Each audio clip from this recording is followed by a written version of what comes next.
silent no more. I'm done fighting this war. What I feel in weakness is something worth fighting for. Silent no more. I'm unlocking the door. If strength is being honest, then I'm stronger than before. Welcome to Silent No More. This is the space where men stop pretending they're fine when they're not. Tonight's conversation is about mental wellness from two men just having a conversation. Not on social media, no surface level masculinity, just real life conversation between two gentlemen talking about relationships, identity, fatherhood, expectations, and so on and so on. A lot of men grow and a lot of men have grown basing them lives off surviving emotionally, but not actually healthy. Now, somewhere along the way, many of us learn how to function without ever learning how to process. So tonight, we're going to unpack that honestly. David, welcome to Silent No More. How you doing, brother? I'm doing well, man. How are you doing today? Man, I'm doing fantastic, fantastic. Hey, go ahead, take a little bit of time and let the people know a little bit about yourself. Well, I'm a mental health advocate, so I love talking about mental health. I mean, that's how we connected. But besides that, I do a lot of things. I teach people techniques, how to get through some really hard things. I help people write books, and I have my own podcast. Where we talk about it, and you've been a guest on. So it really is an important topic, mental wellness, and using the tools, including writing our story down, working on our brand, that are so important, and then getting it ready to talk on stages. There's no reason to have a story that you don't get to share with somebody. Uh, that's where it's really powerful, is to be able to meet people where they're at and realize there's so much more to you than just sitting down. I mean, that was how you and I had that conversation. No, yeah, I agree. I agree. And I think that's once the sooner you realize or you figure out what it is that you have to bring and that you can contribute, I think that's once, you start to dial in and really connect with other people. For sure. What's and speaking about connecting, from your perspective, what does mental wellness actually look like for an adult? It's tough, right? They told us, grow up, don't worry, you'll be an adult, you'll love it, man. It'll be easy. Man, it is not easy. And knowing that it's not easy is part of the growing up. Once you could acknowledge it, going through life experiences and knowing how hard it is, but how much it's worth it, that's where the real level of growing up is. And being able to talk about it. Again, you and I are old enough, and I know I'm older than you, but we grew up in that generation. Men don't cry, men don't talk, men just keep it all inside, or go to the bar and talk to the boys as you're pounding back a couple, right? Right, right. While that is an option, that's not always the healthiest option. And truthfully, I'm one of those guys who, doesn't mind talking about my feelings and things like that. I think we grow through sharing. We're actually much stronger. If I show you that I cry, I'm not crying just because there's a reason. There has to be a reason. I'm not just gonna walk in and be like, "Oh man, he's wearing a black jacket," and crying. No, I'm gonna be like, there's gonna be a reason why we do certain things, and there's a Right. power in that, in knowing what our feelings are, owning our feelings. Right? You're still allowed to be upset with things going on. I'm not telling you, you know, but they're not pushing it down. We spend so much energy in our lives doing so many things. We shouldn't have to hide our feelings. Now, maybe not everybody gets to have the complete access to you. That's a boundary. It's a resource that we talk about. But knowing your feelings and how to act with them, as long as they're appropriate reactions, man, I think that's what we all need to do, is learn that, and especially as men, you know, I know I was a man. I've always been a man, but did I always act the way that I should have been? Have I always been perfect? Have I not raised my voice? Have I yelled? Man, no. But have I learned? Like, there's times I sit and go, man, I would love to shake that younger guy of me. And, like, what the hell was going through your mind? But the things we didn't know, we didn't know. And the resources we didn't have, we didn't have. We can't always beat ourselves up over it. the idea is to keep growing, keep learning. And that's what brought me here to do all the things that I do. You know, we weren't born to do this, and it's hard. You know, society doesn't always help us. We need to find people like yourself who can really show us and stand there with us to make that happen. When would you say that you identify with you needed to start changing your mindset? And because it sounds like you know you're a master, you're a pro at it now. But when was that moment that you said, or did you hit a low that you needed to make a change, or you identified that what you were doing wasn't working? Yeah, yeah. Most of us will not change just because we're going to change, right? So I've had a couple. I call them Phoenix moments in our in my world. Um, I've had a couple, you know, and some of those I didn't handle right at the time. I knew, I was going through some things, and for a while I was resistant to go to therapy. I was like, nah, man, I don't need to go to therapy. I don't need to pay somebody to hear my shit. And I don't need somebody to hear my shit. I need somebody to give me the right resources Right. to then get through it, right? There's a difference, right? If it's just somebody who wants to listen, yeah, go to that bar and be healthy and all that stuff. But if you're looking for some real solutions, that's where you need to find your resources and what you need to do to overcome the challenges. And that was among the things I needed to do. I thought the first time I went to therapy, I thought I knew it all. I'm like, yeah, man, I'm good. And I was a changed person. And, every now and then I'd get frustrated. I didn't know that I needed to be more self-aware of how I did and said things. And it wasn't like I didn't know, I just hadn't experienced it. That wasn't modeling that I had in my life. That wasn't stuff that I had done in my life. I didn't put myself in those situations. And because of that, you learn. You only learn from who you're around growing up. And Absolutely. and there's a power in that, but then there's a power in it also when you get caught, when you get in a position to then learn no matter what age you are. I don't care if you're 20, 30, 40, 50, 60, 70, 80, you can change. It's harder when it becomes a pattern in your life, but I've changed. I mean, that's why, when you talk about resources, 6 years ago, I had all the resources.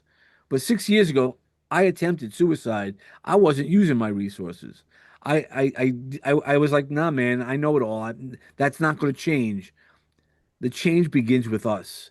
And when we do that, that's where the real power goes into it. Is the power is in the change. The power is when we gain power over ourselves, not the outside world. You're not going to have your partner. You can't change anybody else in the world, not even your children. You could only change yourself and your reaction to them. I didn't understand that for a lot of years of my life. And now I understand it. And so now, do I still get frustrated at times? Yeah. Like I'm human. But do I get as angry? Hell no, man. Like I've gone through a lot of things, even in the past month, that people are like, well, you seem pretty cool with it. I'm like, what am I supposed to do, man? Like I got to take care of Dave, even just recently. So in the past month, I had this little heart scare, right? I knew I was overweight, and I was like, all right, I'll get around to it. Like a lot of us, mental wellness and physical wellness, I'll get around to it. No, you got to focus on it.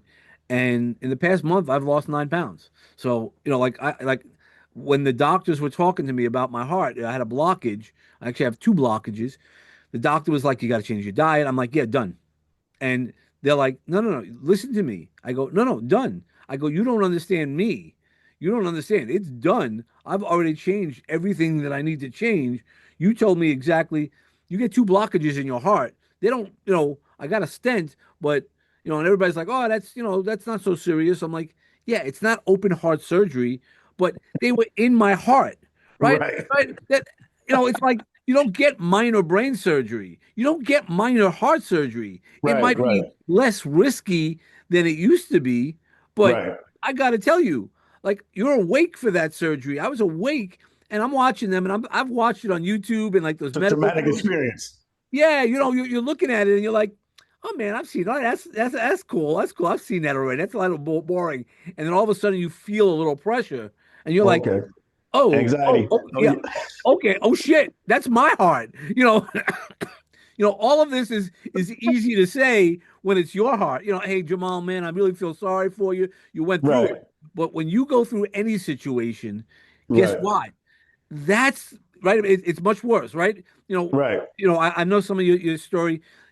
It wasn't bad when it might have happened to Joe Right. or somebody else. Oh man, his wife cheated on him. Man, that sucks. It's okay. But when it happens Right. to you, and I've got that, I had that. Right. Like you're like, no man, that's me. It happened to. That was my heart on the table. Right. Like I'm laying there and I'm feeling pressured. I'm like, hey guys, I just want to let you know this isn't feeling so good right now. Like Right. Right. Right. I was blessed. God has blessed me, uh, with that ability that I didn't have a heart attack. So my heart was good. Those Right. two blockages were there, and that's why I'm like not done. Same thing with when I went into therapy. You know, my therapist at the beginning, he was like, "Man, you're a beast." And I go, "What do you mean?" He goes, "I've been in this industry for 30 years," and he goes, I've never seen somebody attack their mental wellness like you do. I go, what do you mean? I go, you showed me techniques. I use it when I'm not here. He goes, most people, they only work with their shit in the office. I'm like, no, Right. Right. man. Right. You're charging me like $200 an hour, man. I don't know about you, but you know, I'm gonna work this thing, man. Right. Right. Right. That's big money for me, man. And Right. I was in a lot of psychological pain. You got to realize, same thing with the heart thing, right? My focus, you only get one heart, right? I'm not, Right. maybe you get a transplant if you're lucky or any of those other things. I don't Right. want that. I mean, the pressure that I felt was, uncomfortable. It Right. was highly uncomfortable. And when I said to the doctor, like just to let them know, because you never know what the doctor knows. And he's like, yeah, yeah, give me 30 seconds. I'm putting the stent in. I go, oh, okay. I go, because I wasn't, it was some pressure. He goes, how do you like that feeling? I'm like, not. I will not do that again. Like, Right. And when so would you say in that particular instance, right? Because that's they say when when you feel pain, no pun intended, that's when growth happens, right? So you feeling that 100%. pain, having a visual of your actual, chest cavity being open, heart being worked on, that's the type of pain that you will push you to want to go in a different trajectory, right? Because whatever led you to 100%. get there was not working for you. 100%, man. Right. Like even so I changed my diet, in the past month. I even eat mushrooms now, which I never used to eat.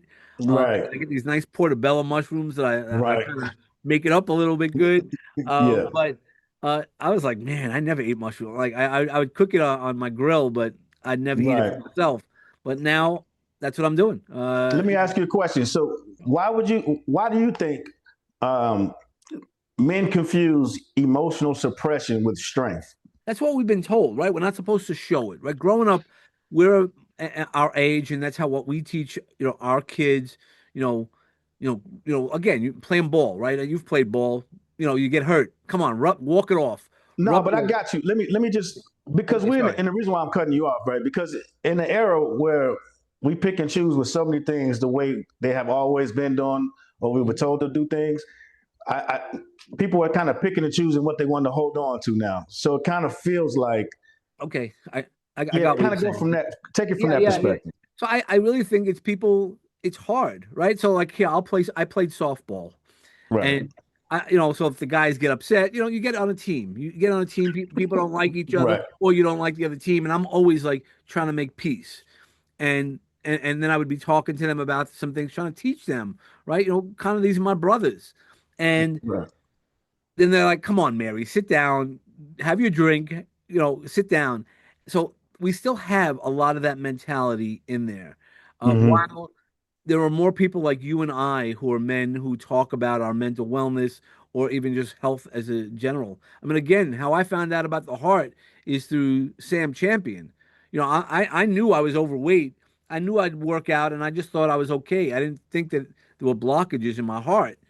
But I was watching Good Morning America, and he said, "Man, I want you to focus on it." The way he said it, it just was like snapped right me back in. And I didn't get out of bed at that moment.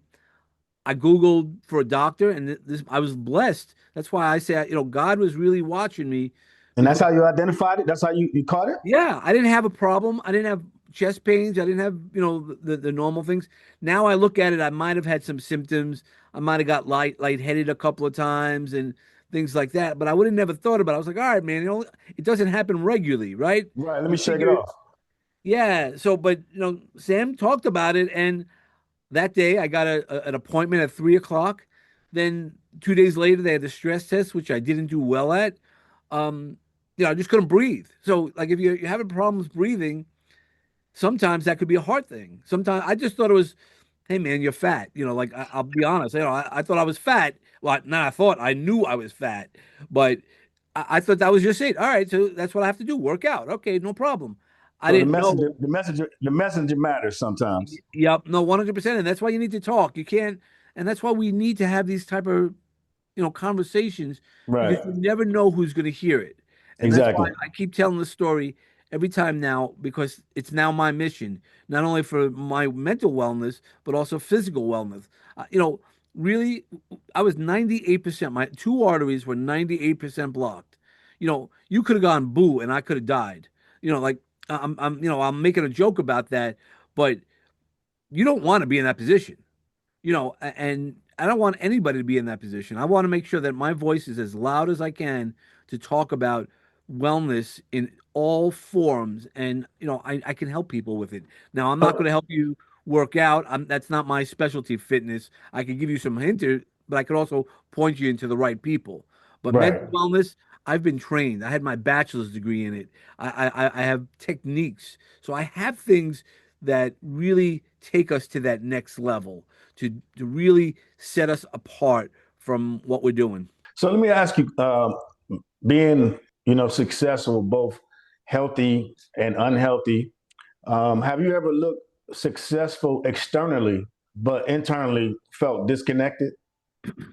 Yeah, I've had one of my nicknames growing up was Kid Ego, man. It was all outside, right? I didn't Okay. realize how much pain I was in internally, that I was looking for everything on the outside. I mean, I also was the guy who was, if we're all hanging out, I'm like, hey, Jamal, did you have a good time? Mike, did you have a good time? Mary, did you have a good time? I never worried about if Dave had a good time. If Dave had a good time based on Okay. external, I was a sort of a people pleaser. I wanted to make sure I loved having my barbecues and inviting everybody over and come on eat and loving that stuff. But the real truth of the matter is now I love myself. That was one of the questions after my suicide attempt that a doctor had asked me, "Do you love yourself?" And I started crying. Like I almost didn't know, and at that time, I really say I didn't know that that's an option, that I can love myself. And now today, I could say I love myself a lot. And the other part is I can love other people also, because I can love myself on a way. I don't always like everything I do. I still make mistakes. So I'm not, hey, follow me. Like, nah, man, do it your own way. But I could give you resources how to do that. That's the catch that I didn't have at the time. And I wasn't as self-aware as I am now to then have the ability to regulate myself, but also recognize when I might have stepped over the bar. Like last night I was talking to my friend and I go, I which I would normally, as men, we also, we want to solve, right? We're problem solvers. But my friend called up and she was upset, and I go, all right, I have some solutions for you. I was like, whoa, do I are you looking to just vent, or are you looking for some help? Right. So, I got myself into trouble a lot of times in my life when, a lady friend, a wife, or anything like that was like, I don't need you to say anything. I just need you to listen to me. Right, And right, right. so now I'm a little more self-aware. I still jump in, hey, I have some solutions, Oh and then I'm yeah, good like, for you. oh, Yeah. but now I pull myself back a little bit more, because I'm like, oh, you're just asking to vent, okay? And my friend was like, no, no, no, I want your opinion. If I'm telling you something, I want my opinion. I want your opinion. So Way to get that consent first. yeah, but that's one of the things, right? I'm all about consent. I mean, Yeah. in every way, but you know, but it's one of those things that. learning that about myself. And, like yesterday, I had 3 calls. People know who to call. Hey, Dave, can I talk to you for a little minute? I'm feeling bad today. Can you help me out with this? Yeah, give me a Hey, real second. quick. So before you get too far, I wanted to ask you because you said you finally learned how to love yourself and also other people. Did you find it difficult at times to do both at the same time? You Nah, know, no, no more. No, no, I'm saying at one point, oh, it was at one difficult. point, yeah, sure. I thought I loved people and things like that, which I did. I don't want to make it, um, but I also learned my definition of love is unconditional love. So, Jamal, you could disappoint me, I could disappoint you. That doesn't affect my love for you, right? So, love is unconditional. It's sort of, and most of us feel this way.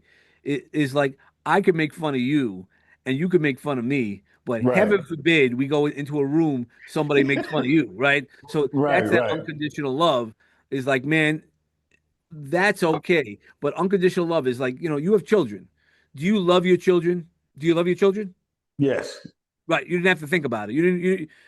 You just weren't expecting the question, but you didn't Yeah, have I to didn't know who think. you were talking to. Yeah, Yeah. yeah, yeah, yeah. Right.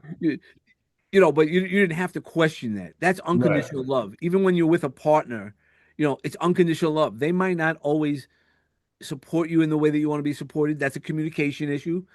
But do you love them? Like, do you give complete, and that's scary. Believe me, you and I are men, man, and we've got our teeth handed to us a couple of times in the relationship side. But unconditional love is, man, I'm going to give you everything I got, and I'm not going to ask for anything in return. It's nice, but that's a conversation we have. But unconditional love, I mean, that's why people go, man, that person did you wrong. I go, I love them. I go, Right. No, I love them as friends. good segue. You mentioned relationships. What pressure do you think men carry that women often never really fully see them carry? That's a good question. I really think it goes back to the emotional part, right? We're supposed to just take it in and the expectations, while society is changing, but a lot of times the expectations are still the man got to take care of everything. The man should do that, should take care of the house, the financial burden or carry a lot of the financial burden. But Uh, yeah, but we're in a time now where women are saying they don't really need men because they do all of that on their own. So it's kind of a changing of the guard almost. well, I don't know. I look at it. I'm not saying that it's that way. I'm saying a Yeah, lot yeah, of yeah. women are No, no, starting no, to no, say no, those type no, of no. things. I'm with you. No, I'm with you on it.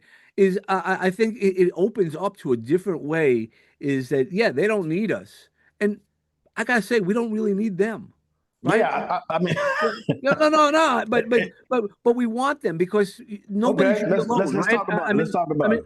Yeah. I mean, even in the Bible, right? In the Bible, that's why Adam and Eve came because man shouldn't be alone, right? That was exactly some of the words, not the exact words, but that man shouldn't be alone, and you should have a partner, and whatever that means to you, but you do need it. So, you can live on your own and, she can live on her own. And then, you can have two separate lives, but it's so much more powerful. Life is so much more powerful when you find the right community, when you find the right person who really wants to spend time with you. That's why, like for me, I don't want just anybody. I don't, I'm not looking. I've never in my life been one of those guys who just give me a warm body. Nah, man, Right, you got to have some substance. And right, I think that's where society is changing, but it also opens up a brand new experience of really working integrated together. And when you do that, that's what flows. That's an engine. There's so much powerful when you're in a healthy relationship where you're pulling in the same way and nobody's trying to, drill a hole in the back of the boat just because they don't know, you know. right. We, And we all so, go ahead. so with having that conversation, would you say that's why so many men feel like their value was and is tied to what they can produce? I think a lot of people are, sure. Yeah, I do think that. I do believe that. But it's again society. It's the traditional society, and but you're able to now find more men who are comfortable. You know, to hey, you're making more than me. All right, no problem. It Right. doesn't matter. You know, I do other things. You know, like that's the other part of recognizing the value you bring versus just looking at it as a financial transaction. Right, absolutely. You know, the value, the resources, all the other intangible things that you can bring to the table.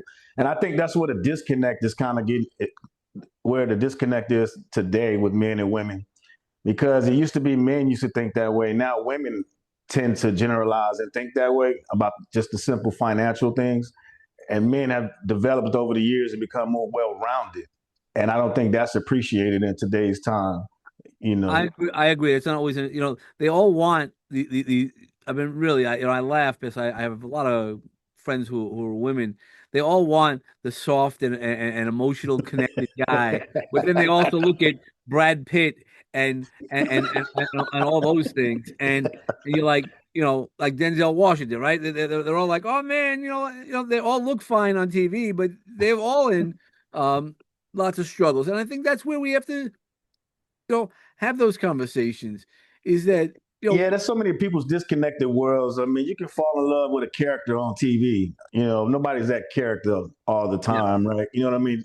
And that's what these people, you know, tend to dream online and get into these fantasy worlds and forget about what it's actually, you know, like in real life. You got to put the actual work in. You got to actually be held accountable for something. Nobody wants to be held accountable for anything nowadays.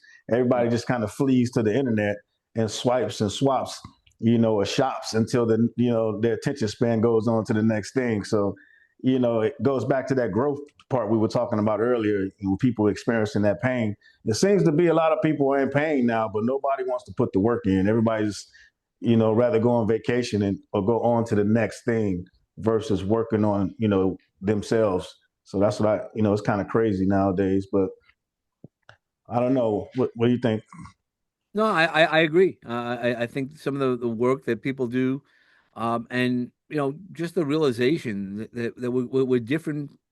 You know, this even our parents, or even how we grew up. We're both at that age where we've lived through a generation, right? So you know, our generation growing up and is different than others. I mean, you know, like I look at, you know, I laugh all the time when I watch some of the old shows, and Right. the guys in the 50s look like, man, like guys in the 70s now, right? You know, and I'm like, man, you know, you look at these grandpas on TV, you know, growing up, and you're like, man, I'm that age. You know, like, you Right. know, so we have to look at and grow with where we are and where society is. Doing that and being comfortable in that, hey, I don't think like my dad thought. And, Right. you know, it's a different world. You know, he grew up in a different world. I grew up in a different world. And my kids are going to grow up in a different world. And while we're all living together and trying to find that mesh, that's where communication has. I mean, like last night, I had this great conversation. My daughter came over unexpectedly for dinner, and we just had this great conversation. I couldn't have had that conversation with her years ago. And she might not Right. have even have felt comfortable to have conversations like that with me. You know, I've always tried to kind of be the dad that I wanted to be. And at times, you know, they didn't want to talk. You know, teenage years, you know, girls, you know, it's tough. And, you know, there's stuff that I don't know about being a woman. I just will never know. So there's a lot of learning that goes along the way. And there's no manual. Right in life, you know, when you're a parent, they don't give you a manual, or they give you a manual. Hey, feed the kid 3 times a day. You know, change a diaper. They don't teach you all the emotional part that goes into it. We just expect, and depending on our foundation, yeah, it sometimes is a struggle, and you just got to keep working through it. And parents, I you know, I got lots of advice that I was given where you just have to wait the kids out a little bit also, because while they're going through their own angst and their changes as they're going from children to young adults to getting on their life. I mean, when my daughter graduated earlier last month, I go, now you're really on your own. I go, of course, you know, you still live at home and things like that. Your mom and Right. dad are. are not together, but we're here to support you. But you got your own job now. You got your own thing. So that was among the things we were talking about last night. I go, well, you're making a decent salary, and you could do this, you could do that. She's going to concerts, she's living her life. I go, but you have to save a little bit. Have you thought about X and Y and all the other things? We all need to do that. It goes by so quickly. Man, the funniest thing that I'll tell you is when I was 18, again, I was a big talker. My nickname was Kid Ego and all that stuff. And going through that, this one guy pulled me aside. He goes, "Let me talk to you, kid." He goes, he was 60. I remember he was like, "I'm 62." He goes, "Life will go by in the blink of an eye." He goes, "Once you get out of school, blink of an eye, try to enjoy as much as you can." I'm like, "Yeah, okay, good, thanks." Like blew him off. Here I am, almost 62. I'm 57, but here I am telling that same advice to everybody else because it is the true story. It does go by in a blink of an eye. We live it each day and we struggle through lots of parts of our life. But when you start looking back at it, blink of an eye, man, it goes by quick. And you want to make sure you're living as present as possible. That's why right now, I've learned to teach, and when I see a young kid, I tell them the stories. They're gonna either hear it or they're gonna be like, in a couple of years, they'll be like, "Oh, Dave was right." Uh, Right. Plant but that seed. go ahead.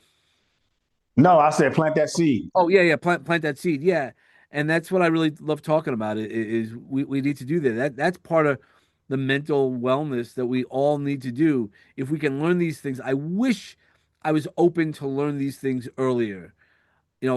But a lot of times, youth is waste on the young, right? So Yeah. What would you say since you asked that question? What role does pride play in that, preventing you from learning those things a little bit earlier? pride plays a lot, man. Again, Pride and ego, right? yeah, for sure. Like I said, my nickname was Kid Ego, and truthfully, I lived into my probably close to my 50s with a level of ego. Like even though I learned some other resources, I thought I was like, yeah, it's all right. But I'll tell you, after you attempt suicide and you got to tell your teenage daughters about it, there is no ego that day, man. I got to tell you, you know, they still don't want to talk about it, and I respect that. But you personally, as a man, you lose your ego that day. So, when I did attempt suicide, obviously I did not succeed, but kid ego died, man. There is no ego. So that's why, during that dark period, I was told I got to go tell the story, and that's why I talk about it. And I was an advocate anyway for substance disease and mental wellness, but now I scream on the top of a building to tell people these things. And now, because of my heart situation last month, again, I'm pushing all of these things because if I could save one life, there's a saying that says if you save one life, you save the world. I'm trying to save at least one life. And I know I've saved some people with my TEDx talk, but I still got a lot of things that I want to save people. While God allows me to have the breath in my lungs, that's what I want to do is just work as hard as I can to save my others. When you said you had to tell your story, what was the first group or the first place you told your story to? Well, I started telling to some friends, like when they were like, "What do you mean? What do you mean? What do you mean?" They was And unaware of the attempt. nah, nobody knew. Even the day before, even that earlier that day, there's a couple of my friends. I was like, "Hey, man, I just want to say I love you," and hung out, You right? did the final goodbyes and you went Yeah, through the whole yeah. I process and went through the everything. goodbyes. So now, like, there's times when I just call people up or text them and go, "Hey, man, I love you." They're like, "Are you okay?" And I go, "Yeah, yeah. Don't worry about that." Yeah, but that's a good thing though. That's But a good thing no, though. no, it's a great thing. But Yeah. but in all honesty, I also know that even if they tried to stop me, Right. that moment, that would have been, I still would have been done. I was in that frame. You can't stop somebody who's determined to do Right. something. Like when I was going through that, there was a part that I was like ready to pass out, and I was comfortable. I was like, all right, God, I'm going to meet you in a little bit. So I you was hope. comfortable with passing out and trying to transition? Yeah, yeah, so I was like, I just said to God, I said, I hope you have your arms open for me. And when I closed my eyes, I thought that was it. And then I woke up obviously, and I was like, "The hell's that?" Like, but Where were you when you woke up? yeah, I won't go into detail. Okay, okay, okay. Just Whatever you because, feel comfortable yeah, with. Whatever you no, feel no, yeah, comfortable with. just I don't want anybody to ever use that. There's plenty of ways to find out, and I was a good researcher, man. I that's why I say I don't know why God put me back on this planet to do these things. So I hold that as a sacred responsibility. Like even this heart thing, man, it's a sacred responsibility. He could have given me a heart attack. He could have taught me in lessons that in a way that I would, would really get the wake up call, right? Like Right, my podcast, peace, love, and bring a bat, right? I right. could have definitely, had a bat upside my head to do that, but he knew I just needed a firm but uh, nudge in the right direction. I didn't need a Absolutely. bat. Yeah, I didn't So need a tell me, bat this time. how did that lead you to your story with the rise of the Phoenix? Well, the Phoenix I've always done. So the Phoenix actually was when I with a first divorce. I was sitting in a room of women, and it was a women's conference, and there was some amazing speakers.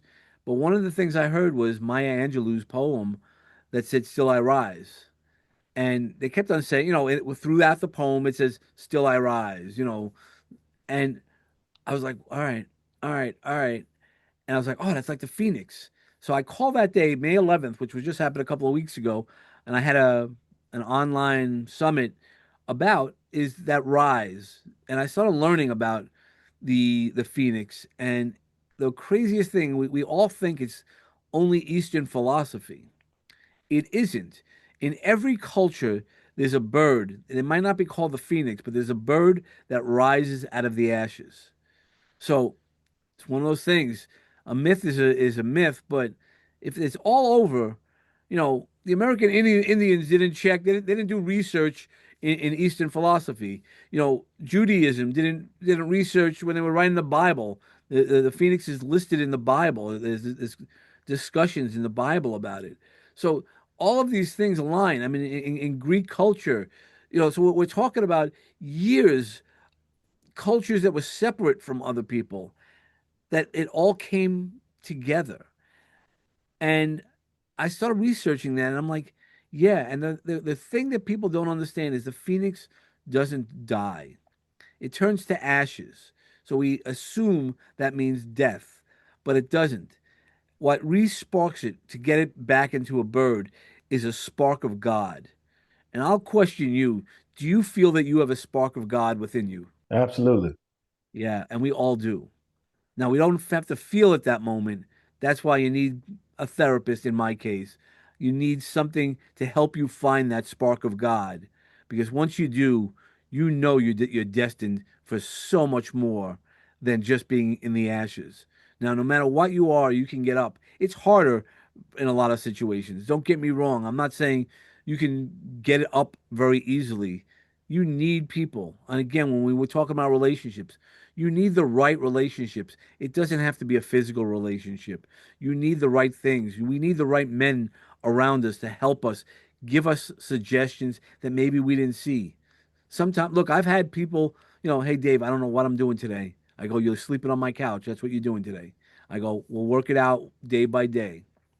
And that's what we need to do is sometimes find those people out there. John Lennon once said, whenever there's a problem, his mother used to say, look for the people running towards the problem than running away from it. And you're one of those guys who are definitely running towards the problem, not only because you served and, again, thank you for your service, but you're still doing it now. You're leading, making sure that men feel comfortable and have that safe space because you said silent no more. And that is powerful stuff. No, I appreciate you. And let me. I just want to ask you a couple more questions Yeah, before we get you up out of I'm here. here as long as you want, man. I'm here all day long. No, yeah, definitely. This is particularly for the men. Is why is accountability important in healing? Why is that something that we have to do? Is take accountability of our actions? Well, see, I'm going to play it a little bit differently. So I'm going to Go challenge you. ahead. I don't know that accountability is that important. And what I mean by that is the accountability is you. So like when I was in the hospital, when they said you have to change your diet, I go, done. Nobody's going to do anything. I can go right now into the supermarket and only walk out with Oreos, potato chips, and stuff like that. Last week was my daughter's birthday. Her mom Right. made a cake. They invited me over for dinner. I had one little small piece, and her mom was like, "Hey, Dave, you want to take some home?" And I thought about it. Don't get me wrong, okay? But I did not do that. That's my accountability, right? And that's where I go. But some people, and it's always nice to be held accountable. It's nice to have somebody who's going to check in on you. Hey Jamal, thanks for checking in on me when I said I wasn't feeling good that day. What could I do to support you? What could you do to support me? There is an accountability that is very important, but it's not taking the responsibility and going, all right, Jamal, you got to check with me in a week to make sure I did this.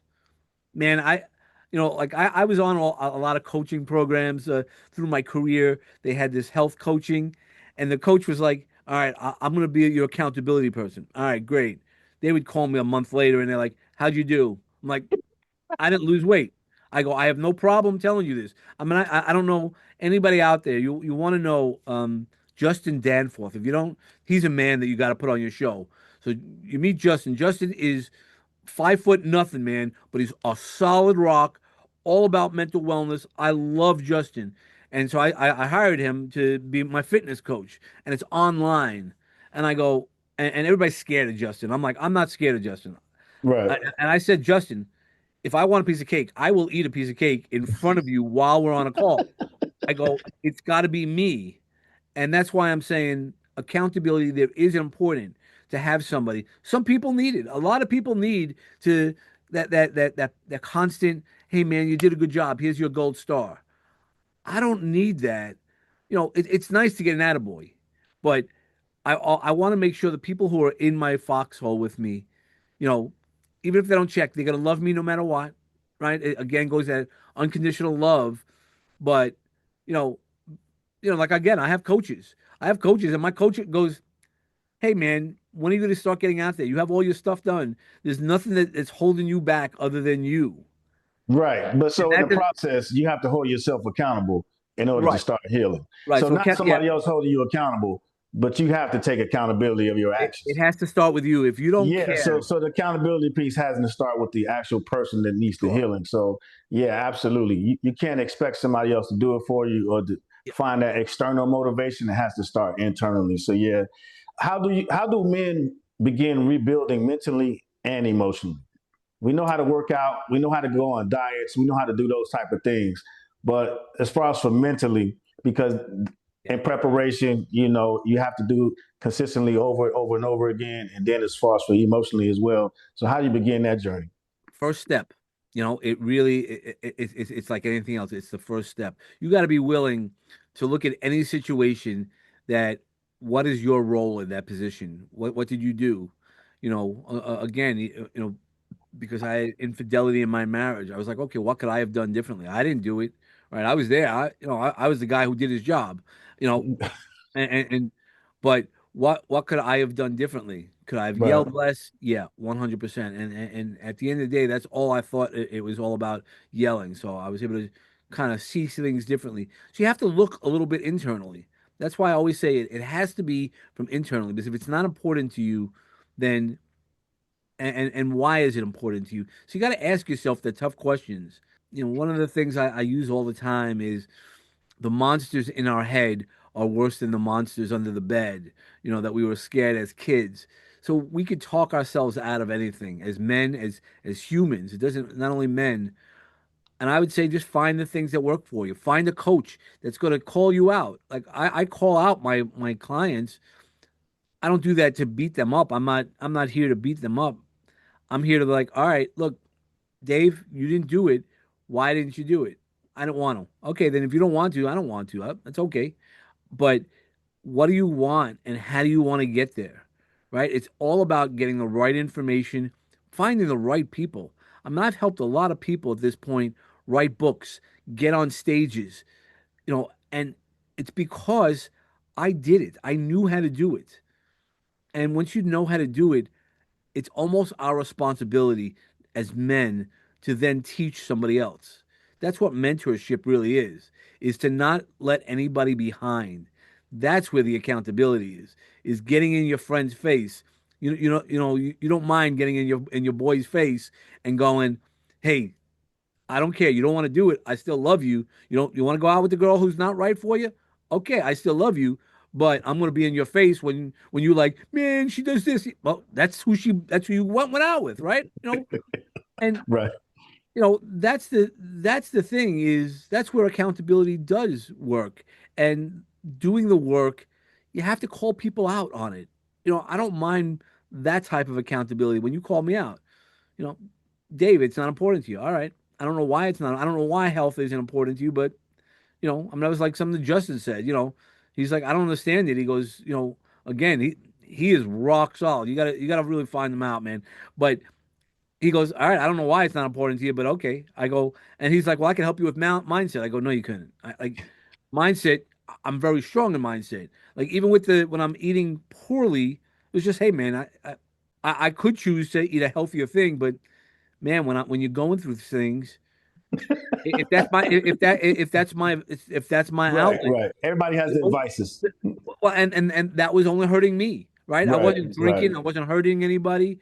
It was hurting me, and it almost killed me, to be honest, Yeah. right? And now I'm not willing to allow it to kill me. Am I gonna once I reduce some more weight? Am I gonna ever have a cookie again? Yeah, sure, but I'm not gonna. I'm now. It becomes a choice. I don't play stupid.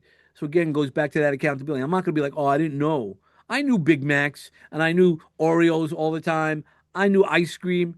All of that wasn't good. I didn't realize what it really meant. That's why when we really know about mental wellness, when we don't think about it. Oh man, I'm just gonna be upset. That's just how I do it. That's just how I do. Right? We use that as an excuse. It's more than just that's just how I do it. It's how can you be better? And I every day I try to be a little bit better with myself. With myself as with others. Okay, so on the last thing is right now to anybody that may be watching, if there's one thing that you can talk to, you know, any men that are silently struggling with anything right now, what's one thing you can pass on to them to try to, help them get through these hard times? Yeah, so the first thing is go get somebody to help you, and it could be a priest. It could be, I'm not selling religion. It could just find a friend that you could be like, hey, some sort of like Jamal, sort of like myself, where hey, I just need to talk to you. I can't hire you. I don't. Right? It's not all about finding the coaches, which there are plenty of great coaches out there, but it's finding a friend in your own circle. And if you don't have a circle, you got to build a circle. Find the areas like here where you get to hear those things, right? All these things are on, Roku, YouTube. You could go on things for free, guys. There's a ton of advice that you could start finding out different ways to think about it and look at things. Use the resources that are free. I don't want to hear that anybody can't do something.